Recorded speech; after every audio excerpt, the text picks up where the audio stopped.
Welcome to a real hell hidden behind the glittering sets of the so-called Dream Factory. We like to believe that villains exist only on the silver screen, but the truth is far more terrifying. The most horrifying monsters of Hollywood's golden age wore tailored tuxedos and flashed dazzling smiles at the cameras. While audiences admired their talent, these men were breaking bones, shattering minds, and leaving behind a trail of ruined lives and unsolved crimes. This collection has no room for accidents or misunderstandings, only for those whose very nature was steeped in darkness. We will expose the truth about sadists, killers, and psychopaths whom studio bosses shielded for decades because their evil was profitable. Brace yourself. The masks are about to fall, and you will see the true faces of those whom even the devil himself feared.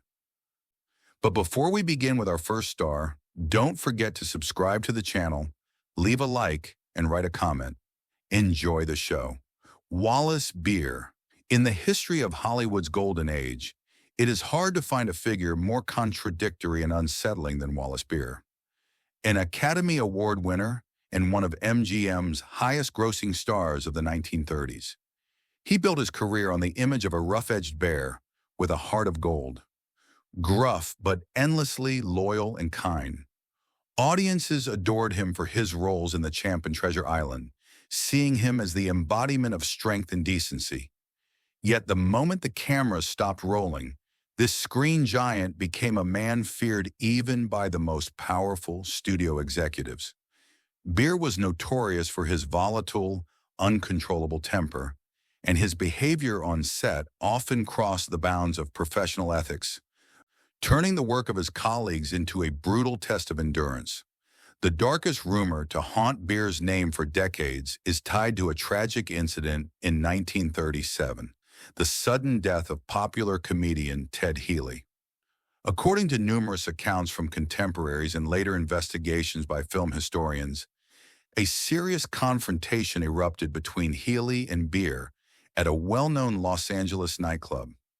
It is widely believed that because of Beery's enormous importance to MGM's profits, the incident was swiftly buried by official channels. Instead of a thorough investigation, the public was offered a convenient version of events framed as an accident, while Wallace Beery was quietly sent on an extended trip abroad. This story became a textbook example of how the Golden Age studio system was willing to protect its most valuable assets at any cost, turning a blind eye to grave misconduct by its biggest stars.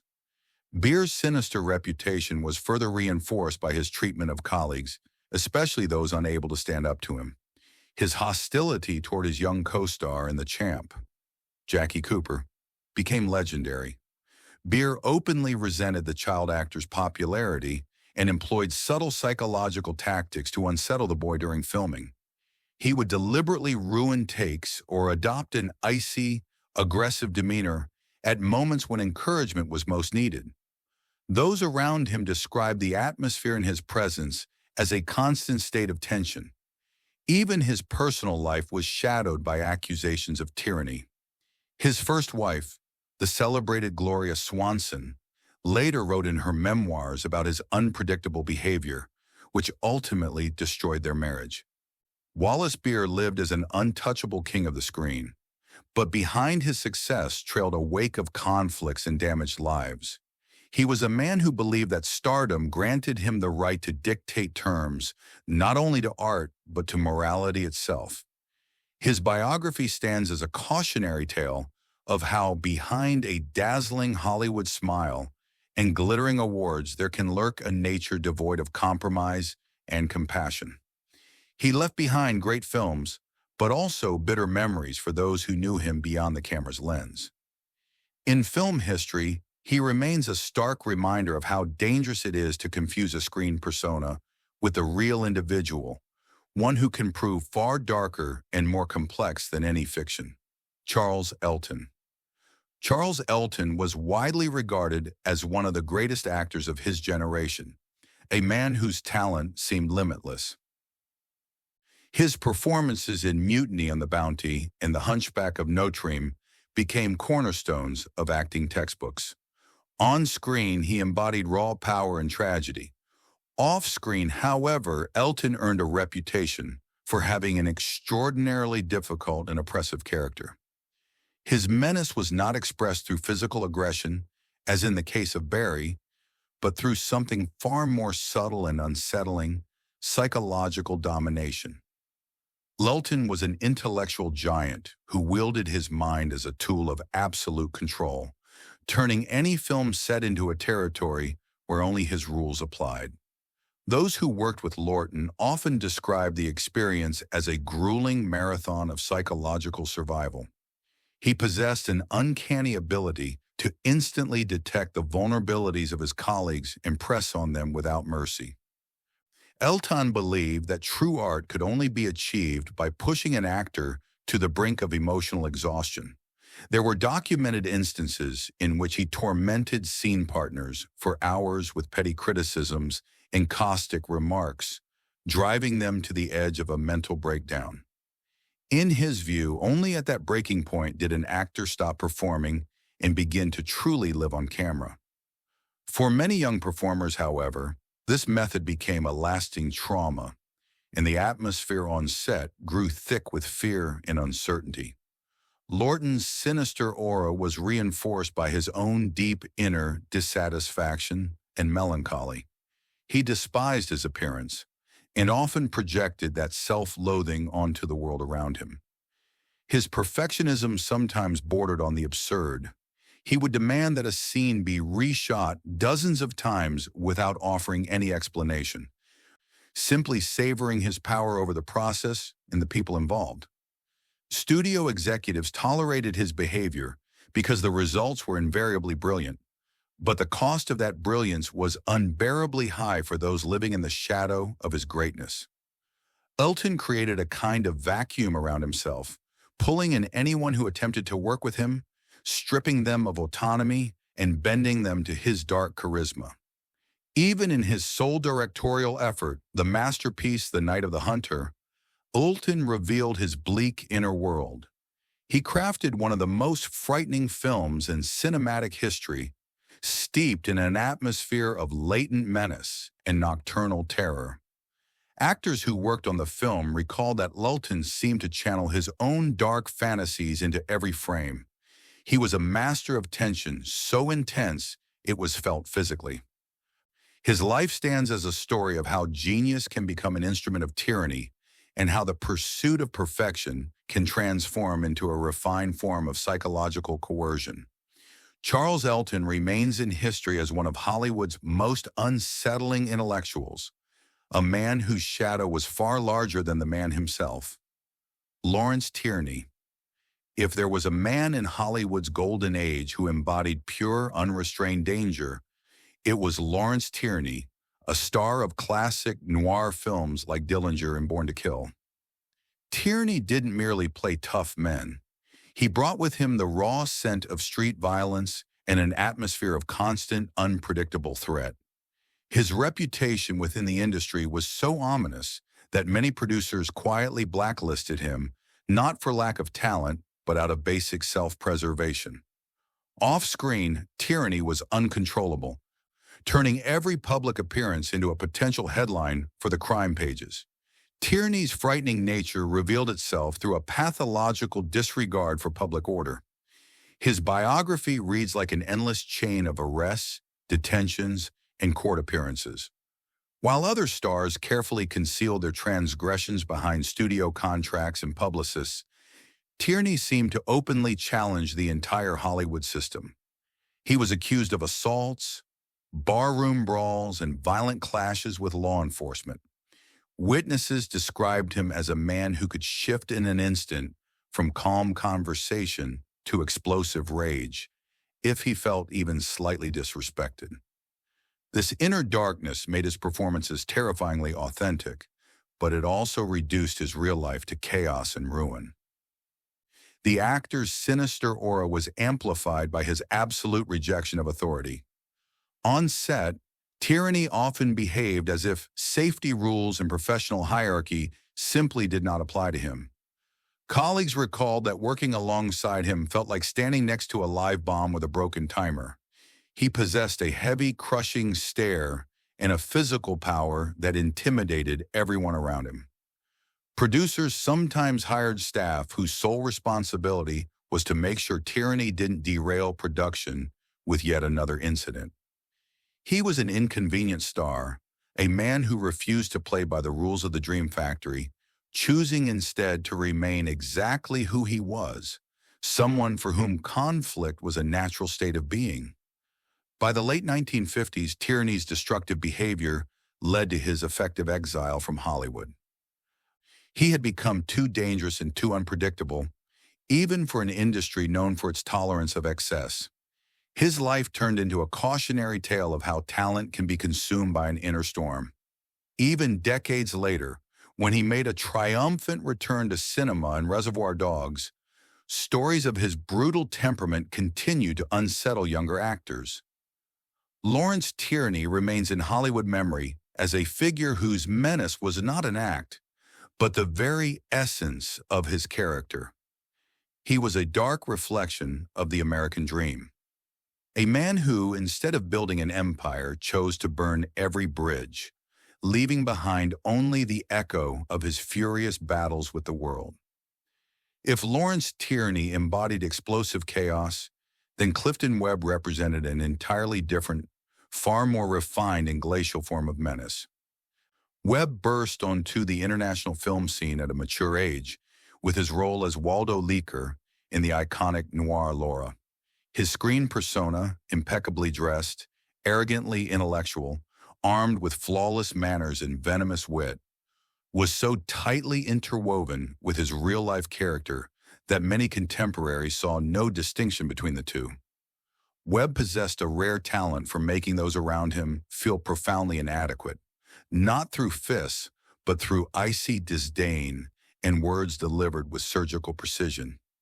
Clifton Webb's sinister aura was built on his absolute, almost physically palpable detachment from human emotion.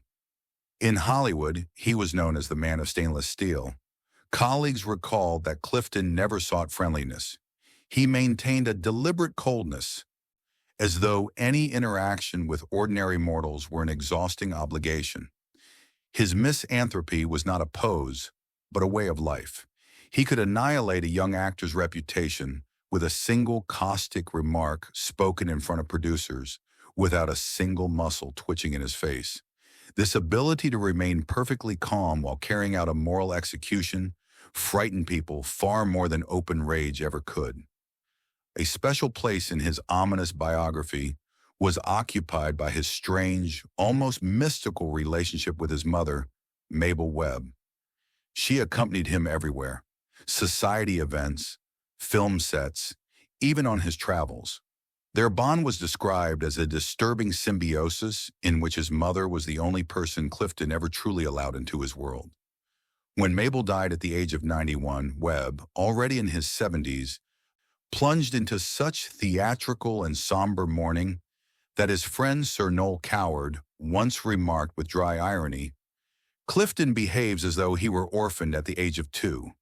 His demonstrative grief, which lasted for years, carried a peculiar, almost necrophilic undertone that made polite Hollywood shudder. Clifton Webb lived his life like a flawlessly engineered automaton, seemingly incapable of weakness. He was a man who believed in form more than substance, and in etiquette more than compassion. His menace lay in the fact that behind the facade of the perfect gentleman, there appeared to be nothing alive, only endless cold and intellectual superiority. He remains in history as a master of refined malevolence, proving that the most terrifying monster is the one dressed in a perfect tuxedo, offering you a glass of champagne with a smile that makes your blood run cold. Joan Crawford. Joan Crawford was the living embodiment of Hollywood's ruthless will to power. Her rise from a poor dancer to one of MGM's greatest screen divas became a textbook example of the American success story. Yet behind the blinding glamour and immaculate style lurked a nature whose menace lay in a pathological obsession with control. Crawford was not merely an actress. She was an unrelenting mechanism that demanded absolute submission to her standards. Her pursuit of perfection gradually evolved into a refined form of domestic and professional tyranny, making her one of the most frightening figures behind the scenes of the Golden Age. Joan's dark reputation took on truly sinister contours after the publication of the memoirs written by her adopted daughter Christina. The world was introduced to the other Joan, a woman who turned her mansion into something resembling a military barracks governed by merciless discipline. The infamous story of the wire hangers became a symbol of her uncontrollable rages. Crawford tolerated no imperfection, a speck of dust, a wrinkle in clothing, or the slightest disruption of routine could trigger hours of psychological punishment. She used her children as props to uphold the image of the perfect mother. Yet behind closed doors demanded unquestioning devotion to her ego, stripping them of any sense of personal autonomy. The professional world felt the weight of her steel resolve just as keenly. Crawford was a master of intrigue, capable of methodically destroying the careers of those who stood in her way. Her long-standing feud with Bette Davis became legendary, but beneath that rivalry lay a deep, almost tangible hatred that turned film sets into battlefields. Joan was relentless in her hunger for supremacy, using all her influence to manipulate producers and the press, creating a vacuum in which only she was allowed to shine. Her sinister power stemmed from the fact that she never stepped out of the role of the great actress, even when committing her most ruthless acts. Joan Crawford lived in a state of perpetual war with reality, attempting to bend it to her rigid designs. Her fanatical devotion to cleanliness and order was a shield against inner chaos. But for those around her, it became a constant tension and fear. She proved that iron discipline can carry a person to the top, and that the same discipline can turn their life and the lives of those closest to them into a cold, airless tomb. Crawford remains in history as the queen of discipline, whose ominous perfectionism stands as a warning of what happens when ambition completely eclipses humanity. Erich von Stroheim. Erich von Stroheim entered Hollywood history under the nickname, "The Man You Love to Hate." His sinister reputation was built on his portrayals of arrogant Prussian officers, monle in place, and eyes frozen with contempt. But the true terror lay in his work on the other side of the camera. Von Stroheim was a director-dictator whose uncompromising nature and manic obsession with detail turned film productions into grueling sieges. He did not merely demand quality. He demanded total submission to his will, creating an atmosphere of psychological pressure on set that many actors recalled with shudders for the rest of their lives.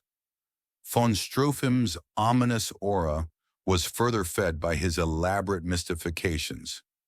He claimed to be an Austrian aristocrat of noble blood, when in reality he was the son of a hat maker from a Vienna suburb. To sustain this fabricated image of von Stroheim, he behaved like a tyrant. During the filming of his legendary and notoriously ill-fated Greed, he forced actors to live for weeks in the unbearable heat of Death Valley, refusing to make the slightest concession to comfort. He drove cast and crew to physical and nervous exhaustion. Convinced that only through suffering could cinematic truth be achieved, his perfectionism bordered on madness. He ordered exorbitantly expensive silk underwear embroidered with coats of arms for the actors, fully aware it would never appear on screen solely so they would feel like aristocrats. Professionally, von Stroheim was utterly unmanageable. He held budgets and schedules in open contempt, turning film productions into financial disasters for the studios. His clashes with producers such as Irving Fulberg became legendary. Von Stroheim could argue for hours over a single button on a uniform, while hundreds of extras stood waiting for his command. His sinister power lay in his inability or refusal to see people as individuals. To him, they were merely pigments on a canvas, tools for realizing his dark and often provocative visions. He filled his films with scenes of latent cruelty and decadence that scandalized the censors of the era. Erich von Stroheim ultimately became a victim of his own menacing persona. In the end, studios, exhausted by his despotism and reckless spending, stripped him of the chance to direct, leaving him only acting roles. Yet even as an actor, he carried onto the screen the same aura of intimidating superiority that had once made entire studios tremble. His life stands as a cautionary tale of how the pursuit of artistic perfection can harden into a totalitarian regime where one man is willing to sacrifice everyone else for the sake of his grand illusion. Hollywood remembers him as the great dictator, his monly reflecting the cold gleam of ambition without mercy. Bela Lugosi. Bela Lugosi's name is forever bound to the image of Count Dracula. Yet his true menace lay not in cinematic fangs, but in the way that image slowly and relentlessly erased his real identity. Lugosi was a Hungarian intellectual and a serious stage actor, but Hollywood transformed him into a living symbol of the nightmare. His ominous accent, rigid expressions, and piercing gaze became both his trademark and his curse. Over time, the line between actor and character began to dissolve. Lugosi became a captive of his own shadow, living in a world where reality was inseparable from Gothic scenery, while he himself turned into a haunting ghost of former greatness. Lugosi's unsettling nature revealed itself in his inability to step out of character. Legends circulated through Hollywood that he would receive journalists while lying in a coffin, or wander the streets at night in his iconic black cape, terrifying unsuspecting passersby. This obsession was not a clever publicity stunt, but a symptom of a deep personal crisis. Bela became uncontrollable in his need to embody the image of the Lord of Darkness. His arrogance and pride prevented him from adapting to the shifting demands of the film industry. And when the era of classic movie monsters faded, he found himself isolated, surrounded only by memories of his grim fame. The actor's sinister aura in the final decades of his life was fueled by physical and psychological collapse. Trying to numb the pain of obscurity and old injuries, Lugosi developed the dependence on powerful medications. This reduced him to a hollow version of himself, unpredictable, unsettling, and more frightening than pitiable to those around him. He continued to play dark figures in low-budget horror films, where his genuine exhaustion was passed off as performance. His collaboration with the infamous director Ed Wood became the final act of this tragedy. Lugosi portraying distorted caricatures of himself, drifting through a fog of illusions and addiction. Bela Lugosi spent his final years in a state of perpetual night, rarely leaving his darkened home. His death became the logical conclusion of the legend. By his own request, he was buried wearing Dracula's costume. He proved that sometimes a mask can fuse so tightly to the face that it can only be removed with the skin beneath it. Lugosi remains in Hollywood's memory as a man who did not merely play evil, but allowed it to consume his fate, becoming an eternal prisoner of the very nightmare he once gave to the world. Barbara Stanwyck. Barbara Stanwyck was a woman Hollywood called Steel Flint. Unlike many of her contemporaries, she needed no tantrums or theatrical displays to dominate a room. One glance from her cold, penetrating eyes was enough. Stanwyck had come through a brutal school of life, beginning her career as a chorus dancer and clawing her way to the top through iron discipline and a complete absence of sentimentality.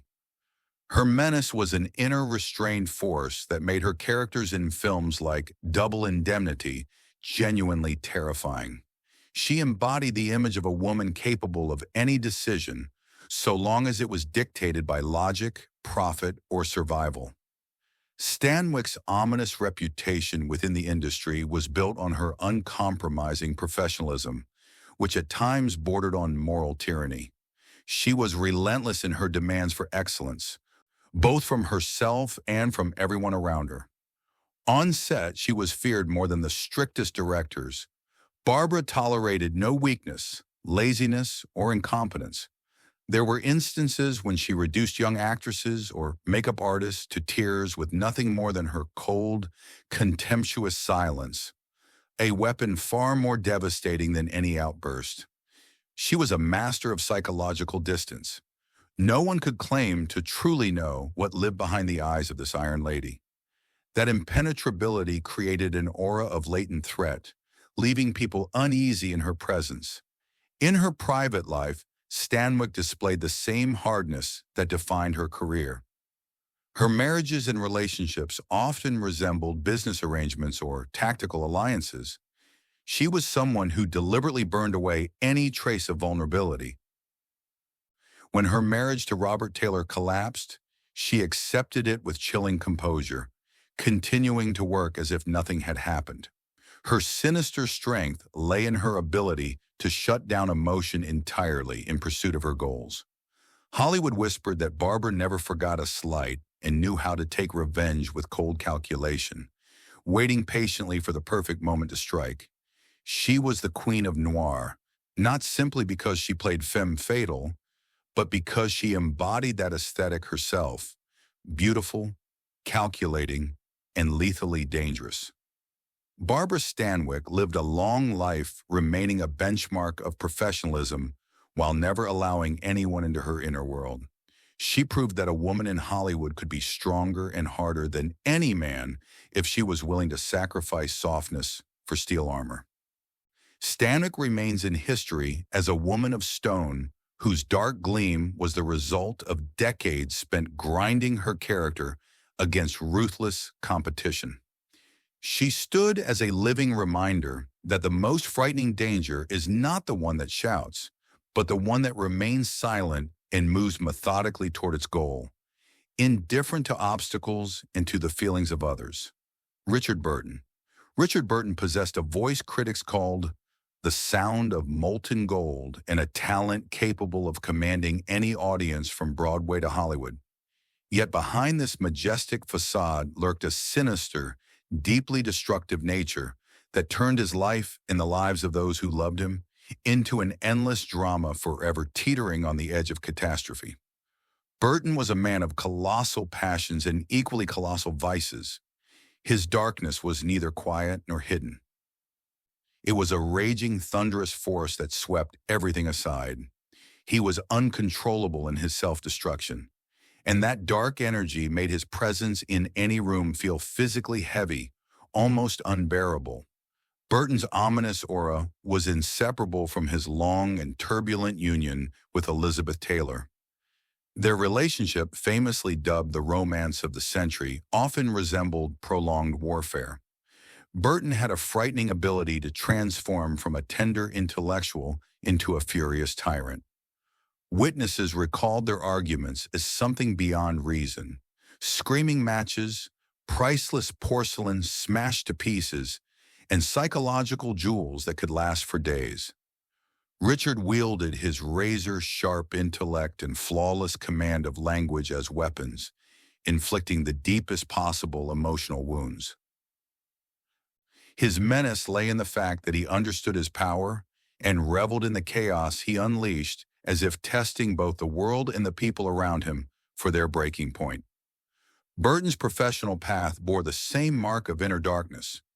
He despised the actor's craft, considering it unworthy of a man, and this self-loathing spilled over onto colleagues and directors alike. He could derail the filming of a multi-million-dollar production because of a sudden surge of melancholy or rage.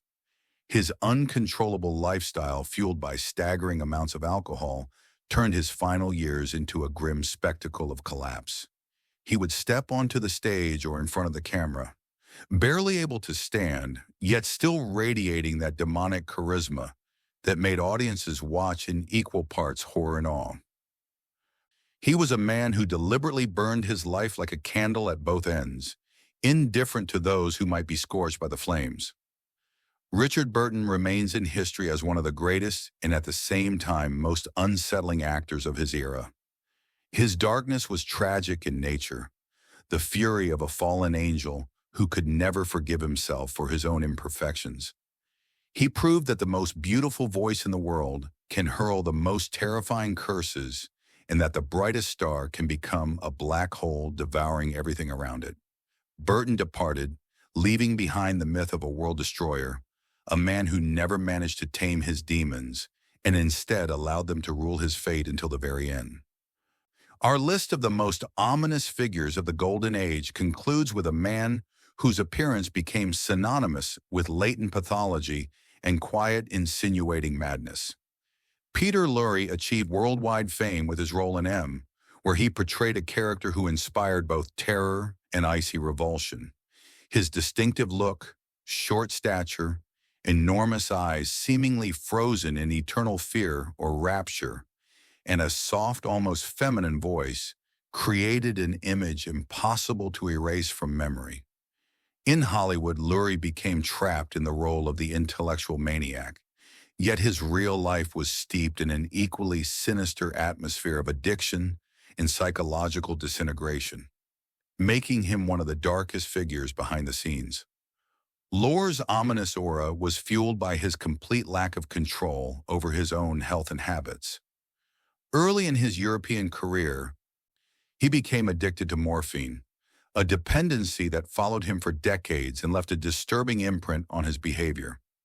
Colleagues recalled that working with him was physically unsettling. Lorre could sit motionless for hours, staring at a single point, only to suddenly erupt into a quiet, blood-chilling laugh. His menace lay in the contrast between his fragile appearance and the abyss of darkness that seemed to inhabit every movement. He did not shout or wave his fists. He frightened with his calm, behind which one sensed a readiness for the most unpredictable acts. Professionally, Lorre often used his sinister charisma to manipulate the atmosphere on set. He was a master of improvisation in the realm of quiet horror. Directors noted that he could introduce a single, almost imperceptible detail into an ordinary scene, a strange gesture, or an unnaturally long pause that sent shivers down the spines of audiences and fellow actors alike. This ability to transmit inner instability made him indispensable in noir films and horror pictures. Off-camera, however, Lorre frequently sank into deep melancholy and detachment. His Hollywood home was described as a place filled with strange artifacts and heavy oppressive energy, where the actor hid from the world, descending into the very nightmares he portrayed so convincingly on screen. Peter Lorre lived as a man who saw what others preferred not to notice. His menace was not theatrical, but existential. A fear of human nature itself carried deep within him. He proved that the most terrifying monster is not the one endowed with great strength, but the one who looks at you with the eyes of a frightened child while concealing bottomless darkness behind them. Lorre departed, leaving behind a gallery of cinema's most disturbing images and the memory of a man whose face became an international code for quiet, relentless evil, always nearby, always waiting in the shadows. As we conclude our descent into the abyss of the Golden Age, we are forced to acknowledge that Hollywood's history is not merely a chronicle of triumph and glamour, but also a record of profound human collapse. We have traced 10 lives, each steeped in darkness, concealed behind the facade of a flawless image. This exploration has shown that the so-called Dream Factory was not designed to cultivate individuals, but to process them into commercial products where genuine human qualities, no matter how sinister, became nothing more than fuel for screen personas. Wallace Beery, Joan Crawford, Peter Lorre, and the others on our list were not simply actors. They were hostages of a system that rewarded their inner darkness as long as it generated profit. We discovered that behind every great film of that era looms an invisible shadow, the pain of broken colleagues, the fear of those closest to them, and the ruined lives of people who happened to cross the path of these untouchable idols. Hollywood in those years resembled a vast theater of shadows where behind the blinding glare of the spotlights lurked sadism, manipulation, and an absolute unchecked arrogance. Most disturbing of all is the fact that audiences adored these figures for decades, unaware that their idols were in reality the embodiment of the very vices their screen heroes claimed to oppose. These 10 stars prove that success and the adoration of millions can become the perfect refuge for those whose nature knows no limits in its destructive impulse. We watch talent turn into an instrument of tyranny and charisma, into a weapon of psychological annihilation. The golden age has passed, leaving behind an invaluable legacy preserved on film. But today we have pulled back the velvet curtain and seen the reverse side. Filthy secrets, crimes quietly buried, and the cold calculations of studio moguls who preferred to unleash monsters as long as the box office stayed full. These stories serve as a stark reminder that human nature is far more complex than any screenplay, and that in the pursuit of immortality on screen, many of these legends lost their humanity in real life. Our investigation is complete. Now that you know what darkness fed the light of these stars, classic cinema will forever carry a bitter aftertaste of truth. Remember, when the screen goes dark, the real monsters do not vanish. They simply return to their lavish mansions to continue their sinister game behind closed doors, where there are no directors, only their own will, unchecked and absolute. Boot.